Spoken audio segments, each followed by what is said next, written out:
مختصر حمد و ثنا کے بعد گزشتہ جمعے لفظ امت پر ہم گفتگو کر رہے تھے. آج بھی اسی لفظ امت کو سامنے رکھتے ہوئے چند قرآنی مقامات کا ہم مطالعہ کرنا چاہیں گے، اس امید اور اس دعا پر کہ اللہ رب العالمین سننے کے بعد ہم تمام مسلمانوں کو عمل کرنے کی توفیق عطا فرمائے. لغت کی دنیا میں اتر کر ہم نے اس لفظ کا معنی معلوم کیا تھا کہ امت کہتے ہیں گروہ کو، جماعت کو، اور خاص کر اس گروہ کو، اس جماعت کو جو ہم مشرب ہو، ہم مسلک ہو، ہم خیال ہو، ہم نظریہ ہو، ہم عمل ہو. ایک قرآنی مقام سے لغت کا یہ معنی ہم سمجھ لیتے ہیں. سورہ اعراف مکی صورت ہے، مکہ کے دور آخر میں نازل ہوئی ہے. اس کی آیت نمبر 38 ہے، جس کا خلاصہ کچھ یوں ہے: دنیا کے اندر جو گمراہ لوگ ہیں، چاہے وہ دین بیزاری کی وجہ سے گمراہ ہوں، دین کی دوری کی وجہ سے گمراہ ہوں، یا دین میں بدعات، اپنی خواہشات داخل کر کے وہ گمراہ ہوں، تو جو گمراہ لوگ ہیں یہ ہم مسلک ہیں، ہم مشرب ہیں، ہم خیال ہیں، ہم عمل ہیں. یہ ایک دوسرے کا دست و بازو ہے، ایک دوسرے کے مددگار، ایک دوسرے کے معاون ہیں. پھر ان میں کوئی تابع ہے، کوئی متبوع ہے، کوئی پیر کی حیثیت میں ہے اور کوئی مرید کی حیثیت میں ہے. لیکن جب قیامت کا دن ہوگا تو ان گمراہ لوگوں کے اندر جو دال بٹے گی وہ جوتی کے اندر بٹے گی. یہ ہے وہ بات جو رب العالمین سمجھا رہے ہیں. کلما دخلت امہ، جب کوئی گروہ جہنم کے اندر داخل ہوگا، لعنت اختہا، تو اپنی ہم نوع، اپنے ہم خیال، اپنے ہم مسلک، اپنے ہم مشرب، اپنے ہم عمل لوگوں پر لعن طعن کرے گا. تو امت کہتے ہیں گروہ کو، جماعت کو، لیکن خاص طور پر جو ہم نظریہ گروہ ہو اسے کہتے ہیں امت. اس لغوی معنی کو سمجھ لینے کے بعد ایک بہت اہم بات ہے، گزشتہ جمعے بھی میں نے توجہ دلائی تھی، پھر توجہ دلانا چاہوں گا. موجود دنیا میں جتنا بھی مذہبی اختلاف آپ کو نظر آتا ہے، اس کے پیچھے نہ علم ہے، نہ عقل ہے، نہ فطرت ہے، بلکہ اس مذہبی اختلاف کے پیچھے انسان کی انا ہے، انسان کی ضد ہے، انسان کا آبائی تعصب ہے کہ جناب آباء و اجداد سے مذہب کے نام پر، دین کے نام پر جو مل گیا بس وہی آخر ہے، وہی حتمی ہے، وہی یقینی ہے. آپ تاریخ میں اترے ہیں، یہ جو اسرائیل اور عرب کا اختلاف ہے، یہ اختلاف کوئی علمی، عقلی، فطری نہیں ہے، بلکہ یہ اختلاف اسرائیل کی ضد کی وجہ سے پیدا ہوا ہے، یہود کی انا پرستی کی وجہ سے پیدا ہوا ہے. ورنہ ہم سب جانتے ہیں تاریخی طور پر کہ عرب اور اسرائیل یہ کزن برادر ہیں. عرب اسماعیل علیہ السلام کی نسل سے ہیں، اور بنی اسرائیل اسحاق علیہ السلام کی نسل سے ہیں. اور ہم سب جانتے ہیں کہ اسماعیل اور اسحاق علیہ السلام جد الانبیاء ابراہیم علیہ السلام کے سپوت اور ان کے صاحبزادے ہیں. تو جو اختلاف مذہب کے نام سے ہمیں دنیا کے اندر نظر آتا ہے، اس کے پیچھے علم و عقل نہیں ہے، اس کے پیچھے صرف ضد اور انا ہے. ہم اس بات کو سمجھتے ہیں سورہ یونس کی آیت نمبر 19 کی روشنی میں. سورہ یونس مکی صورت ہے، مکہ کے دور آخر میں نازل ہونے والی صورتوں میں سے ہے. اس کا سیاق و سباق کچھ یوں ہے کہ رب العالمین فرماتے ہیں کہ یہ دنیا والے، یہ لوگ، یہ قرآن کے مخاطبین جن چیزوں کی، جن ہستیوں کی پرستش کرتے ہیں، پوجا کرتے ہیں، جن سے یہ اپنے معاملات طے کرنا چاہتے ہیں، جن کی بندگی انہوں نے اختیار کر رکھی ہے، وہ نہ ان کے نفع کے مالک نہ نقصان کے مالک. اور جب ان سے پوچھا جائے کہ جناب ایسی ہستیوں، ایسی چیزوں کی پرستش کیوں کر رہے ہو، بندگی کیوں کر رہے ہو جو نفع نقصان کی مالک نہیں ہے، تو کہتے ہیں ہؤلاء شفعاؤنا عند اللہ، یہ اللہ تعالیٰ کے ہاں ہمارے سفارشی ہیں. اب دماغ حاضر رہیں چونکہ آیت نمبر 19 کا ہم مطالعہ کر رہے ہیں اور میں جو آپ کو ترجمہ اور مفہوم بتا رہا ہوں یہ آیت نمبر 18 کا ہے۔ اللہ رب العالمین فرماتے ہیں قل اتنبئون اللہ بما لا يعلم في السماوات ولا في الارض، اے محمد صلی اللہ علیہ وسلم ان سے پوچھیے کیا تم اللہ تعالیٰ کو خبر دے رہے ہو ایسی بات کی جو اللہ تعالیٰ آسمان و زمین میں جانتا نہیں ہے؟ بھائی تم نے آنکھیں اپنی پھوڑ لی، تم نے اپنی عقل پر پتھر ڈال لیے، تم نے اپنی فطرت کو کچل لیا، تم نے اپنے جہل کو علم کا نام دے دیا، اور پھر جس کو چاہا خدا کی ذات میں، خدا کی صفات میں، خدا کے اختیارات میں، خدا کے کمالات میں حصے دار بنا دیا۔ اللہ کو تو نہیں پتا، کیا تم اللہ تعالیٰ کو خبر دے رہے ہو کہ یہ سفارشی ہیں، یا آپ کی ذات میں شریک ہیں، یا آپ کی صفات میں شریک ہیں، یا آپ کے اختیارات میں شریک ہیں؟ اگلی آیت میں پھر رب العالمین فرماتے ہیں وَمَا كَانَ النَّاسِ إِلَّا أُمَّةً وَاحِدَةً، لوگوں اچھے طریقے سے کان کھول کر سن لو، دنیا کے اندر جتنا بھی مذہبی اختلاف پایا جاتا ہے اس کا کوئی تعلق علم، عقل اور فطرت سے نہیں ہے۔ لوگ جب پیدا کیے گئے تو ملت واحدہ بنائے گئے، امت واحدہ بنا کر پیدا کیے گئے، ایک امت ہے یہ سارے کے سارے۔ یعنی جب اللہ تعالیٰ نے کسی انسان کو تخلیق کیا تو فطرت توحید پر پیدا ہوا۔ اللہ رب العالمین نے جب کوئی نبی بھیجا، جب کوئی رسول بھیجا تو اس نے توحید کی لوگوں کے سامنے دعوت پیش کی، تو لوگ تاریخی طور پر ایک امت ہے۔ فاختلفوا، پھر لوگوں نے اختلاف کیا، تو یہ اختلاف جو پیدا ہوا وہ علم کی بنیاد پر نہیں ہوا، فطرت کی بنیاد پر نہیں پیدا ہوا، عقل کی بنیاد پر پیدا نہیں ہوا، ضد کی وجہ سے پیدا ہوا ہے، انا پرستی کی وجہ سے پیدا ہوا۔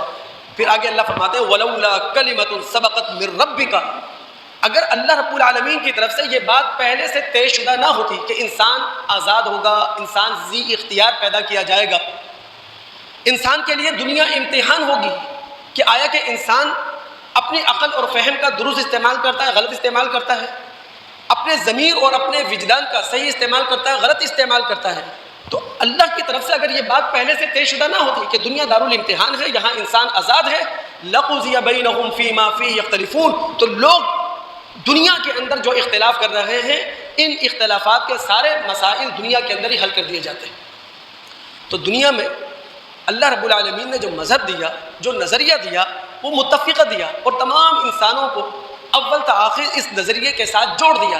بعد میں انسانوں کے اندر انا پرستی آ گئی، زدم زدہ آ گئی، اور پھر وہ اپنے آبائی مسلکوں سے، آبائی مذہبوں سے تعصب کی بنیاد پر جڑ کر رہ گئے۔ تو ظاہر ہے یہی شکل سامنے آنی تھی جو ہمارے آج آ رہی ہے۔ ہمارے نبی صلی اللہ علیہ وسلم نے اسی لیے دوستو جب معاذ بن جبل رضی اللہ تعالیٰ عنہ کو ایک عہدیدار کی حیثیت سے یمن کی طرف روانہ کیا، یہ بخاری کتاب التوحید کی معروف روایت ہے، تو اللہ کے نبی علیہ السلام نے ان سے کیا کہا تھا کہ اے معاذ، جن لوگوں کی طرف تم بھیجے جا رہے ہو، جن لوگوں کی طرف تمہیں ایک منصب دار کی حیثیت سے بھیجا جا رہا ہے وہ اہل کتاب ہے، یہود و نصارہ ہے، تمہاری پہلی دعوت کیا ہونا چاہیے؟ فَلْيَكُنْ أَوَّلَ مَا تَدْعُوهُمْ إِلَىٰ أَن يُوَحِّدُوا اللَّهَ، تمہاری پہلی دعوت ان کے سامنے یہ ہونا چاہیے کہ اللہ کے سوا کوئی معبود نہیں ہے۔ فَإِذَا عَرَفُوا ذَلِكَ، ہاں جب وہ توحید کو پہچان لیں، توحید کو جان لیں، توحید کے ساتھ وابستہ ہو جائیں، تو اب دیگر جو دین کے فرائض ہیں، اسلام کے فرائض ہیں، وہ ان کے سامنے رکھ دینا۔ آگے بڑھتے ہوئے ایک بات آپ کو سمجھا دوں، دنیا کے اندر مختلف مذاہب ہیں، یہ مذاہب مختلف کس بنیاد پر ہیں؟ یاد رکھیے مذاہب کا جو اختلاف پیدا ہوتا ہے وہ ہے خدا کی تعریف۔ خدا کی تعریف اگر اپنی جگہ موجود رہے، جو کہ علمی تعریف ہے، عقلی تعریف ہے، فطری تعریف ہے، تو مذہب جدا نہیں ہوگا۔ لیکن جب خدا کی تعریف بدل جائے تو مذاہب مختلف ہوتے چلے جائیں گے۔ آپ ہندو مت کا مطالعہ کریں، سکھ مت کا مطالعہ کر لیں، جین مت کا مطالعہ کر لیں، آپ یہودیت عیسائیت کو پڑھیں، جس مذہب کو بھی آپ پڑھیں گے تو وہ مذہب دوسرے مذہب سے جو مختلف ہوتا ہے وہ خدا کی تعریف پر، توحید کی تعریف پر، شہنشاہ کائنات کی تعریف پر۔ سورہ اعراف مکی صورت ہے، مکہ کے دور آخر میں نازل ہوئی ہے یہ صورت۔ میں کانٹیکسٹ میں آپ کا مطالعہ کروانے کی کوشش کرتا ہوں، دماغ آپ کے حاضر رہے۔ اس کی آیت نمبر 181 کا مطالعہ کریں لیکن کانٹیکسٹ میں رہ کر۔ رب العالمین نے پہلے یہ بتایا کہ جناب یہ توحید یہ فطری معاملہ ہے۔ اس کے بعد اللہ تعالیٰ نے کہا کہ جو لوگ اپنی فطرت پر قائم نہیں رہتے وہ دنیا پرست بن جاتے ہیں، میٹیریلسٹ بن جاتے ہیں، اور یہ وہ لوگ ہوتے ہیں جو اپنی عقل سے کام نہیں لیتے، اپنے دیدے پھوڑ لیتے ہیں، اپنی سماعت کو بہرا کر لیتے ہیں، کانوں میں ڈانٹ ڈال لیتے ہیں، جو اپنے دل سے سمجھنے کا کام لینا چھوڑ چکے ہوتے ہیں، یہ وہ لوگ ہوتے ہیں۔ پھر اللہ نے کیا کہا؟ وَلِلَّهِ الْأَسْمَاءُ الْحُسْنَى فَادْعُوهُ بِهَا، اللہ رب العالمین کے اچھے اچھے نام ہیں، اللہ تعالیٰ کو انہی ناموں سے پکارو۔ اب اللہ تعالیٰ کا جو نام ہے، اس ناموں کے رکھنے میں اختلاف پیدا ہوگا۔ دیکھیں، اگر اللہ رب العالمین کے بارے میں آپ کا کانسیپٹ کلیئر ہے، آپ کا تصور کامل ہے، تو پھر اللہ تعالیٰ کا جو نام بھی رکھیں گے وہ کیا ہوگا؟ بہتر ہوگا، اچھا ہوگا۔ لیکن اگر اللہ رب العالمین کے بارے میں آپ کا تصور ناقص ہوگا، آپ کا کانسیپٹ کلیئر نہیں ہوگا، آپ اللہ رب العالمین کے بارے میں جانتے نہیں ہوں گے، تو پھر اللہ تعالیٰ کا جو نام ہوگا وہ کیا ہوگا؟ ناقص ہوگا۔ دنیا کے اندر جتنے بھی مذاہب پیدا ہوئے، اس کی وجہ یہ تھی کہ انہوں نے اللہ رب العالمین کی تعریف کو جدا کر لیا۔ تو اللہ تعالیٰ کہتے ہیں کہ اللہ رب العالمین کے اچھے اچھے نام ہیں، تو جو نام بھی رب العالمین کا رکھا جائے گا اس کی اعلیٰ تر صفات کو سامنے رکھ کر۔ بھئی یہ قدرتوں کا کمال ہم دیکھ رہے ہیں نا، یہ ہواؤں کا چلنا ہم دیکھ رہے ہیں، یہ زمین کا روئی دینا ہم دیکھ رہے ہیں، یہ سورج اور چاند کا باقاعدگی کے ساتھ نکلنا اور ڈوبنا ہم دیکھ رہے ہیں، یہ بارشوں کا برسنا ہم دیکھ رہے ہیں، یہ برف باری کا ہونا اور پھر برف کا پہاڑوں کے اندر منجمد ہو جانا، محفوظ ہو جانا ہم دیکھ رہے ہیں۔ تو پوری کائنات کے نظام کو ہم دیکھ رہے ہیں۔ تو اللہ رب العالمین کا اگر کوئی صفاتی نام ہم رکھیں گے تو اللہ رب العالمین کی قدرت کو سامنے رکھ کر، رب العالمین کے کمال کو سامنے رکھ کر، رب العالمین کی عظمت کو سامنے رکھ کر، اب آپ اللہ رب العالمین کے نام کے حوالے سے جتنا ناقص علم رکھیں گے، رب العالمین کو اتنا ہی ناقص ثابت کر دیں گے۔ تو اللہ کہتے ہیں وَذَرُوا الَّذِينَ يُلْحِدُونَ فِي أَسْمَائِهِ، اپنے آپ کو بچاؤ ان لوگوں سے کہ جنہوں نے اللہ رب العالمین کے ناموں کے اندر الحاد کیا ہے، یعنی وہ صحیح راستے سے ہٹ کر اللہ تعالیٰ کا ایسا نام رکھتے ہیں جو ناقص ہوا کرتا ہے۔ پھر جو بات رب العالمین نے کہی ہے نا، امت محمد کی طرف توجہ دلا رہا ہوں، وَمِمَّنْ خَلَقْنَا أُمَّةً، ہم نے مخلوقات کے اندر ایک امت پیدا کر رکھی ہے، يَهْدُونَ بِالْحَقِّ وَبِهِ يَعْدِلُونَ، جو حق کے ساتھ رہنمائی کرتی ہے اور حق کے ساتھ انصاف کرتی ہے۔ یعنی امت محمد صلی اللہ علیہ وسلم یہ وہ امت ہے جو آج بھی توحید کا سبق محفوظ رکھتی ہے قرآن کے اندر۔ اور یاد رکھیے، پوری امت محمد صلی اللہ علیہ وسلم کو جس چیز سے جوڑ کے رکھا ہوا ہے وہ ہے لا الہ الا اللہ محمد الرسول اللہ۔ پھر جب گہرائی میں اتریں گے تو جزیات کے اندر کچھ نہ کچھ معاملات آپ کو ملیں گے، لیکن پوری امت محترم کھڑی کس پر ہے؟ لا الہ الا اللہ محمد الرسول اللہ صلی اللہ علیہ وسلم۔ آگے بڑھتے ہوئے لفظ ملت، میں نے کہا تھا کہ امت کے ساتھ لفظ ملت موقع کے لحاظ سے ضرور اس کا مطالعہ ہم کریں گے۔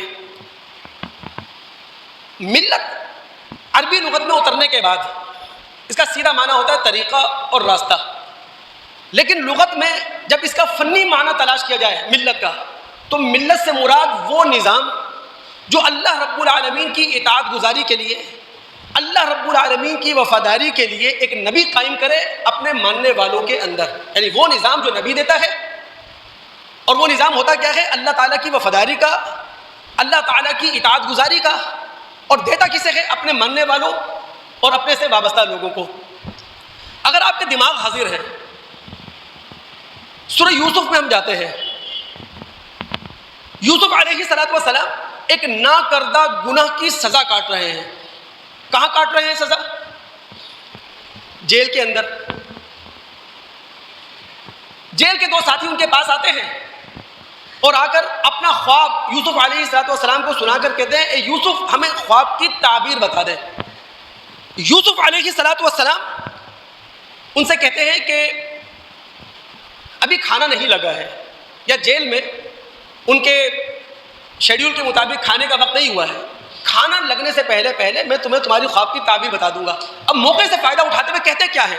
اب ظاہر ہے کہ یہ مصر ہے، اور ہم سب جانتے ہیں کہ یوسف علیہ السلام کا آبائی علاقہ کیا ہے؟ فلسطین، جس کا قدیمی نام ہے کنعان۔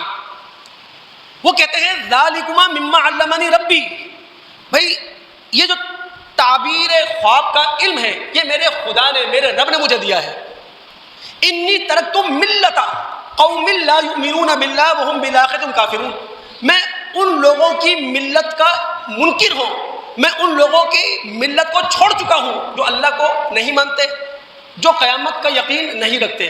پھر کہتے ہیں واتبعت ملت آبائی ابراہیم و اسحاق و یعقوب، میں جس ملت کی، جس نظام کی پیروی کرتا ہوں وہ میرے آبا کی ملت ہے. اور وہ آبا کون ہیں؟ ابراہیم، اسماعیل اور اسحاق علیہم السلام. ابراہیم، اسحاق اور یعقوب علیہم السلام. ما کان لنا ان نشرک باللہ من شیء.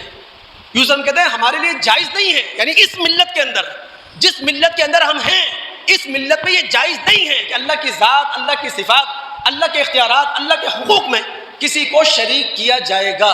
تو دوستو، دنیا کے اندر جتنا بھی مذہبی اختلاف پایا جاتا ہے، اس کے پیچھے صرف انسان کی ضد ہے، انسان کی انا ہے، انسان کا مسلکی یا مذہبی تعصب ہے.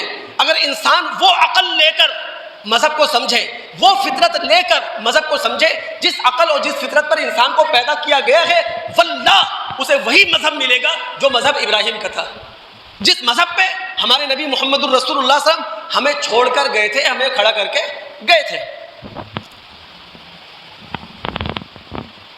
اگر آپ تمام دوست دل دماغ کی حضوری کے ساتھ بیٹھے ہیں تو ایک بات کی طرف اور توجہ دلانا چاہوں گا، لفظ امت اور لفظ ملت کا مطالعہ کرتے ہوئے. دیکھیں، امت محمد صلی اللہ علیہ وسلم کا جو باسی انفرادی حیثیت میں قرآن کا عامل ہے، وہ دنیا کے اندر بھی کامیاب ہے اور آخرت میں بھی سرخروئی کو سمیٹے گا. لیکن اگر امت محمد صلی اللہ علیہ وسلم کی اکثریت وہ قرآن پر عمل کر رہی ہے تو یاد رکھیے، قرآن یہ کہہ رہا ہے کہ اخروی کامیابی تو ہے، اخروی سرخروئی تو ہے. دنیا کے اندر اپنی آنکھوں سے خدا کی برکتوں کو آسمان سے اترتے ہوئے دیکھو گے، زمین سے پھوٹتے ہوئے دیکھو گے. اب ہم مطالعہ کر رہے ہیں سورہ مائدہ کی آیات 65 اور 66 کا. دیکھیں، گفتگو ہو رہی ہے اہل کتاب اور بنی اسرائیل کے حوالے سے. اب بنی اسرائیل اور اہل کتاب کے حوالے سے گفتگو ہو رہی ہے، ان کے لیے دعوت ہے. قرآن رہتی دنیا کے انسانوں کے لیے، خاص کر مسلمانوں کے لیے ہے، ہمارے لیے کیا ہے اس میں سبق. اب اللہ تعالیٰ ان آیات کے اندر ہم مسلمانوں کو، امت مسلمہ کو سبق کیا دے رہے ہیں وہ سمجھیے گا. دیکھیں، قرآن کے مطالعے کا فائدہ یہ ہوتا ہے کہ ہم اپنے آپ کو ٹٹول سکتے ہیں، ہم اپنے آپ کو پرکھ سکتے ہیں، ہم اپنی غلطیوں کو جان سکتے ہیں، ہم صحیح راستے کو تلاش کر سکتے ہیں، ہم بڑھتے ہوئے قدم روک بھی سکتے ہیں اور رکے ہوئے قدم بڑھا بھی سکتے ہیں. یہ ہے قرآن کے مطالعے کا فائدہ. اب آیت نمبر 65 میں رب العالمین کیا فرماتے ہیں، غور کیجئے گا. سورہ مائدہ ہے، مدنی سورت ہے، اور یہ سورت نازل ہوئی تھی صلح حدیبیہ کے بعد، اور صلح حدیبیہ ہوئی ہے 6 ہجری میں. اللہ فرماتے ہیں وَلَوْ أَنَّ أَهْلَ الْكِتَابِ آمَنُوا وَاتَّقَوْا. اگر اہل کتاب یہود و نصارہ ایمان لاتے، کس پر ایمان لاتے؟ بھائی موسیٰ عیسیٰ کو تو پہلے سے مان رہے تھے، توریت انجیل کو پہلے سے مان رہے تھے. یہاں جو اہل کتاب سے کہا جا رہا ہے کہ اگر اہل کتاب ایمان لاتے تو وہ ہمارے محمد صلی اللہ علیہ وسلم جن پر وہ ایمان نہیں لا رہے تھے. یہاں ایمان حقیقتاً سیاق و سباق میں یہی ہے کہ اگر اہل کتاب اپنے نبیوں کے ساتھ محمد الرسول صلی اللہ علیہ وسلم پر ایمان لے کر آتے اور اللہ تعالیٰ سے اس طرح ڈرتے جس طرح ڈرنا چاہیے، رب العالمین سے تقوی کا معاملہ ان کا وہی ہونا چاہیے ہوتا جو ہونا چاہیے تھا، تو کیا ہوتا؟ لَكَفَّرْنَا عَنْهُمْ سَيِّئَاتِهِمْ وَلَأَدْخَلْنَاهُمْ جَنَّاتِ النَّعِيمِ. ہم ان کے سارے گناہوں پر عفو قلم پھیر دیتے اور انہیں نعمتوں بھری جنت میں داخل کرتے. پھر آگے کیا کہا؟ یہ تو اخروی انعام تھا نا، اب دنیاوی انعام آیت نمبر 66 میں وَلَوْ أَنَّهُمْ أَقَامُوا التَّوْرَاةَ وَالْإِنْجِيلَ وَمَا أُنزِلَ إِلَيْهِمْ مِنْ رَبِّهِمْ. اگر یہود و نصارہ توریت کو قائم کرتے، انجیل کو قائم کرتے، یعنی اپنی زندگی کا حصہ بناتے، اور وہ کتاب جو اب ہم محمد الرسول پر نازل کر رہے ہیں اسے بھی قائم کرتے، اسے بھی اپنی زندگی کا حصہ بناتے، تو ہوتا کیا؟ لَأَكَلُوا مِنْ فَوْقِهِمْ وَمِنْ تَحْتِ أَرْجُلِهِمْ. آسمان اپنا رزق برساتا، زمین اپنا رزق ابل دیتی. یعنی ہم اگر امت محمد صلی اللہ علیہ وسلم کی اکثریت قرآن کی صرف حامل نہیں ہوتی، قرآن کی عامل ہوتی، تو امت محمد اپنے آنکھوں سے دیکھتی خدا کے انعامات کو، خدا کی برکتوں کو. اگلا لفظ کیا ہے جس کی طرف توجہ دلا رہا ہوں؟ منہم امت مقتصدہ وکثیر منہم ساء ما یعملون. ان اہل کتاب میں کچھ لوگ ایسے ہیں جو راست رو ہیں، اکثر لوگ وہ ہیں جو فاسق ہیں، باغی ہیں. اس کا مطلب یہ ہوا جب نبی کی امت کی اکثریت نبی کی تعلیم سے وابستہ ہو تو خدا کے انعامات صرف صرف آخرت میں نہیں ملتے، دنیا کے اندر بھی اللہ کے انعامات برستے ہیں۔ اب آپ دماغ حاضر رکھیے، قرآن کا مطالعہ ہمیں بتاتا ہے اللہ رب العالمین نے نبی علیہ الصلوۃ والسلام کو پابند کیا تھا اس بات کا کہ آپ ملت ابراہیم پر کاربند رہیں گے، یعنی آپ ملت ابراہیم کا پیروکار بنا کے اپنے آپ کو رکھیں گے۔ اب ابراہیم ہے کون؟ متفقہ شخصیت، یعنی مذہب کے مطالعے کا طالب علم جانتا ہے پوری تاریخ نبوت میں اگر کوئی نبی متفق رہا ہے، جس پر سب کا اتفاق رہا، وہ ہے ابراہیم۔ یہودی بھی انہیں مانتے ہیں، عیسائیوں کا بھی اتفاق ہے، ہم مسلمان بھی ان سے اتفاق رکھتے ہیں۔ اللہ تعالیٰ قرآن میں کیا کہہ رہا ہے؟ جو شخص انفرادی حیثیت میں ابراہیم علیہ السلام کی ملت سے، ابراہیم علیہ السلام کے قائم کردہ نظام سے دور رہے، یا کوئی قوم اپنے آپ کو ابراہیم علیہ السلام کی ملت سے بیگانہ رکھے، وہ بے وقوف ہے، وہ سراسر حماقت کا شکار ہے۔ سورہ بقرہ آیت نمبر 130 کا مطالعہ کریں، وَمَن يَرْغَبُ عَن مِّلَّةِ إِبْرَاهِيمَ إِلَّا مَن سَفِيَ نَفْسَهُ، اس سے بڑا بے وقوف کون ہوگا کہ جو ابراہیم علیہ السلام کے قائم کردہ نظام، ابراہیم علیہ السلام کے دیے ہوئے دین، ابراہیم علیہ السلام کے دیے ہوئے طریقے سے نظریں چرا لے، اس سے بڑا بے وقوف کون ہوگا؟ تو ہمیں اللہ تعالیٰ کا شکر ادا کرنا چاہیے کہ ہم ابراہیم علیہ السلام کی ملت کے پیروکار ہیں، جس طرح ہمارے نبی محمد الرسول اللہ ابراہیم علیہ السلام کی ملت کے پیروکار تھے۔ دیکھیں، پوری امت محمد صلی اللہ علیہ وسلم، ہمارا تعلق لفظوں کی حد تک ملت ابراہیمی سے بھی ہے، ملت توحید سے بھی ہے، اپنے نبی محمد صلی اللہ علیہ وسلم کی امت سے بھی ہے، لیکن اگر ہم عمل کے حوالے سے دیکھیں نا، اور پوری امت مسلم اپنے گربان میں جھانکے، تو پھر نظر آئے گا کہ یہ رشتہ بہت کمزور ہے عمل کی دنیا میں، عمل کے لحاظ سے۔ یعنی آج جتنی ٹوٹ پھوٹ ہے، جتنے مسائل کا شکار ہم ہیں، آج جو ہمارے آنسو ہیں، جو ہمارے دکھڑے ہیں، یہ سب اس وجہ سے کہ ہم امت محمد ہونے کے باوجود، امت مسلمہ ہونے کے باوجود، ملت ابراہیمی ہونے کے باوجود صرف زبانی طور پر گہرا رشتہ رکھتے ہیں، عملی طور پر کمزور رشتہ رکھتے ہیں۔ اور اللہ تعالیٰ کے عذاب سے امت محمد صلی اللہ علیہ وسلم مجموعی حیثیت میں اگر محفوظ ہے، تو یہ بھی اپنے نبی صلی اللہ علیہ وسلم کا احسان مانے، وہ محسن ہیں ہمارے، انہوں نے اللہ تعالیٰ سے دعا کی ہمارے لیے، سفارش کی ہمارے لیے۔ یہی وجہ ہے کہ امت محمد پر کبھی اجتماعی عذاب نہیں آتا۔ لیکن ایک دعا جو رسول کی قبول نہیں ہوئی تھی، اسے ملحوظ خاطر رکھیں آپ۔ وہ جو مسلم میں ایک روایت آتی ہے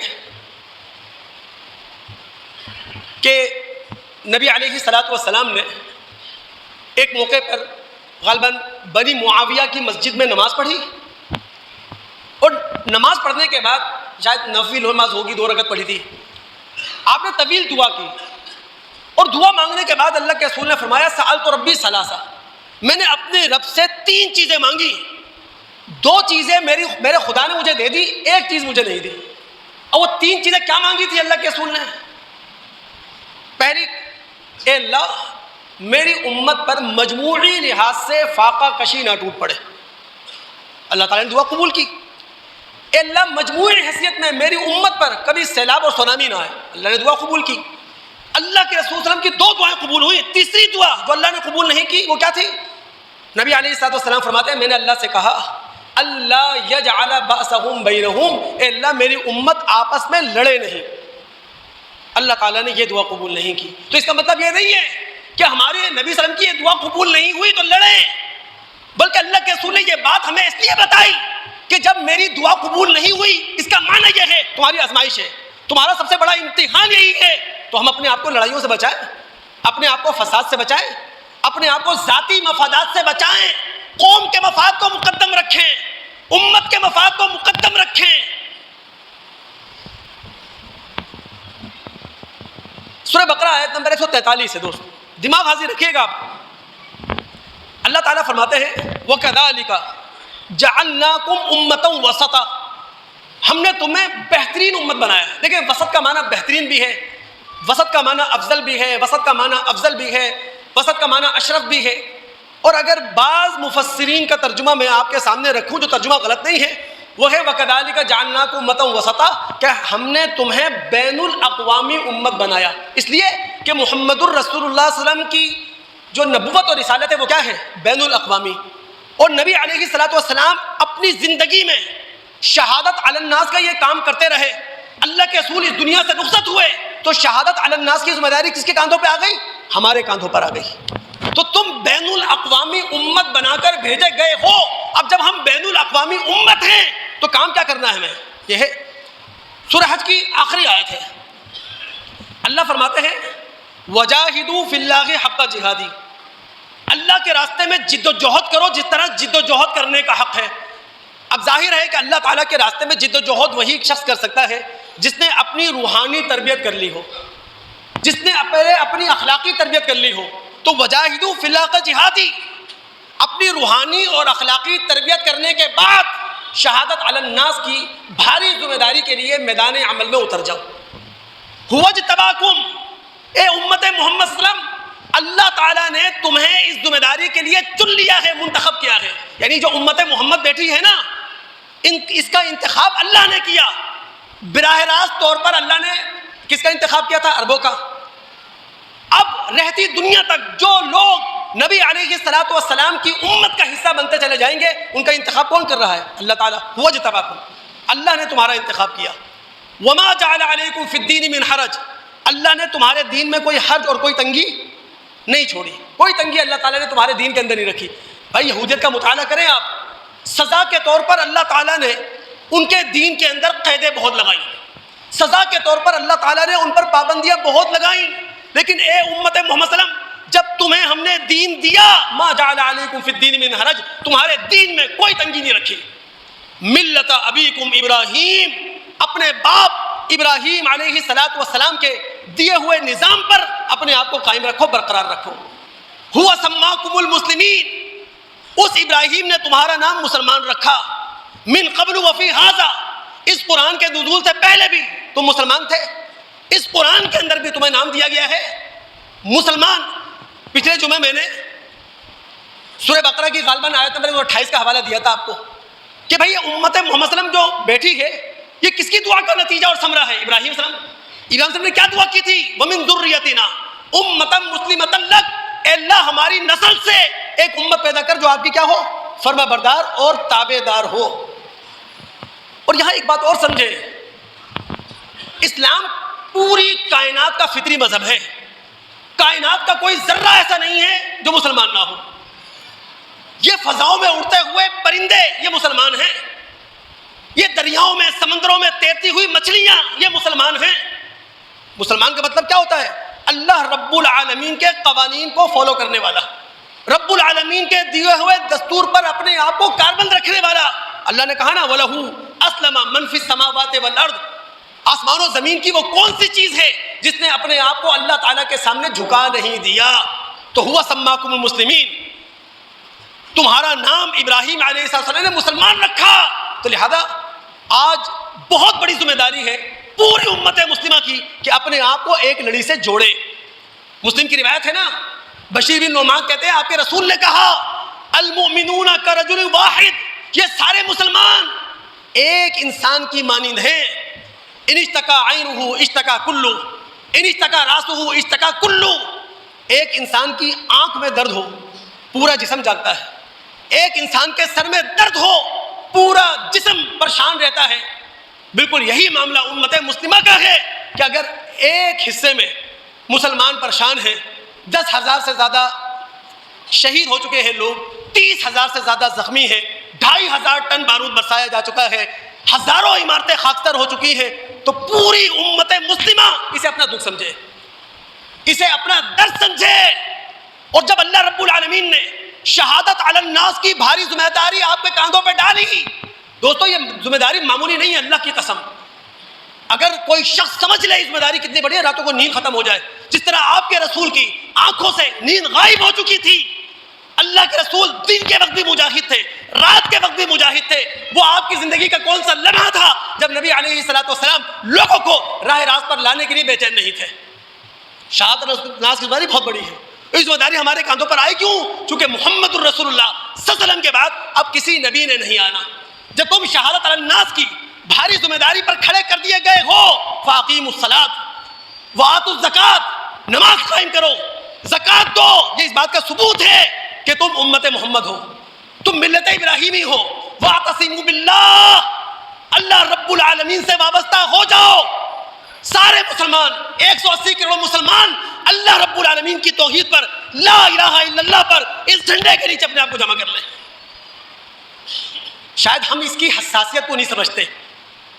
ہمارے رسول کے بعد ہمارے خلفاء نے اس کی حساسیت کو سمجھا. رسول کے براہ راست شاگردوں نے اس کی حساسیت کو سمجھا کہ امت مسلمہ یہ ہے کیا. بخاری کی ایک روایت ہے، اگر آپ کا دماغ حاضر ہے، عبید اللہ بن عدی الخیار وہ کہتے ہیں مدینہ کے اندر خلیفہ ثالث عثمان غنی رضی اللہ تعالیٰ عنہ کا محاصرہ ہو چکا ہے. ان کے گھر کو گھیر لیا گیا ہے. فتنے باز لوگ مدینہ پر مسلط ہیں.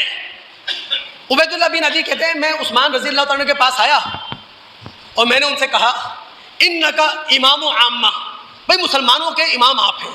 36 لاکھ مربع میل پر جو حکومت قائم ہے مسلمانوں کی، اس کے امام آپ ہیں. لیکن کتنی بے بسی ہے.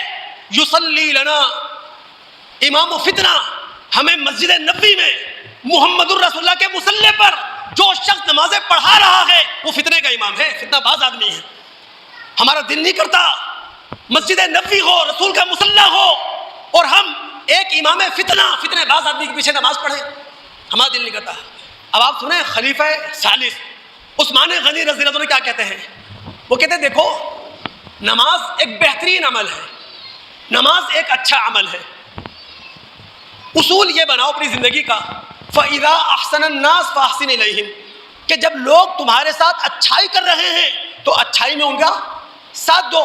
وَإِذَا أَسَاءُوا فَاجْتَنِبْ إِسَاءَتَهُمْ، اور جب لوگ جو کلمہ پڑھنے والے، جو لا الہ الا اللہ کہنے والے برا کام کریں تو ان کی برائی سے اپنے آپ کو بچاؤ. یعنی عثمان غنی رضی اللہ تعالیٰ عنہ نے اس فتنہ پرور گروہ کے پیچھے بھی نماز پڑھنے کا مسلمانوں کو حکم دیا تھا کہ پڑھو ان کے پیچھے نمازیں. امت محمد صلی اللہ علیہ وسلم کمزور نہ ہونے پائے. یہ ہے وہ بات جو دوستوں میں کئی جمعوں سے آپ کو سمجھانے کی کوشش کر رہا ہوں.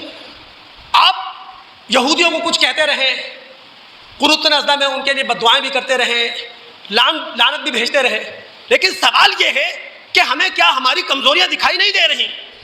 کیا امت محمد صلی اللہ علیہ وسلم کی ٹوٹ پھوٹ دکھائی نہیں دے رہی؟